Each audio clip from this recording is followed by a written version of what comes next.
Hello friends, আপনারা আমার এই ভিডিওটি অনেকে দেখেছেন যে কিভাবে গ্রাম পঞ্চায়েত সার্টিফিকেট আবেদন করতে হয়। না দেখে থাকলে ডেসক্রিপশনে লিঙ্ক দেওয়া আছে, অবশ্যই দেখে নিন। তো এখন আমি আপনাদের জানাবো কিভাবে সার্টিফিকেটটি ডাউনলোড করবেন। সর্বপ্রথমে আপনি আগের মতোই গুগল ওপেন করুন এবং সেখানে টাইপ করুন গ্রাম পঞ্চায়েত রেসিডেন্সিয়াল সার্টিফিকেট এবং এই যে প্রথমে যে লিঙ্কটি আছে সিটিজেন কর্নার, এটির উপরে ক্লিক করুন। ক্লিক করলে পেজটি একটু স্ক্রল করে নিচের দিকে নামিয়ে আনুন এবং এই অপশনটিতে টিক মার্ক করে প্রসিড বাটনে ক্লিক করুন।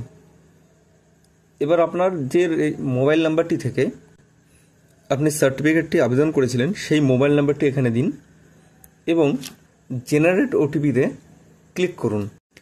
আপনার মোবাইলে ওটিপিটি এলে এখানে ওটিপিটি দিয়ে ভেরিফাই অ্যান্ড প্রসিড বাটনে ক্লিক করুন। তাহলে দেখবেন ঠিক আগের মতোই ওই সেম পেজ খুলবে। তো ঠিক এই যে ওপরে কর্নারের দিকে রয়েছে application status and certificate download, এটার উপরে ক্লিক করুন।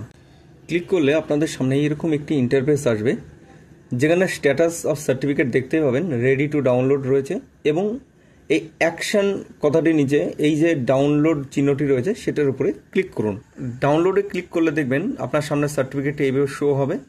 পেজটি একটু স্ক্রল করে নিচে নামিয়ে আনুন, দেখতে পাবেন ডাউনলোড সার্টিফিকেট এই কথাটি রয়েছে। তো ডাউনলোড সার্টিফিকেটটির ওপর ক্লিক করলে আপনার সামনে সার্টিফিকেটটির এরকম প্রিভিউ শো হবে এবং সাথে সাথে ডাউনলোডও হয়ে যাবে। তো বন্ধুরা, যদি ভিডিওটি আপনার ভালো লেগে থাকে তাহলে অবশ্যই ভিডিওটিতে একটি লাইক করবেন এবং চ্যানেলটি সাবস্ক্রাইব করবেন যাতে এইরকম ভিডিও নোটিফিকেশন আপনি সবার আগে পেতে পারেন। ধন্যবাদ।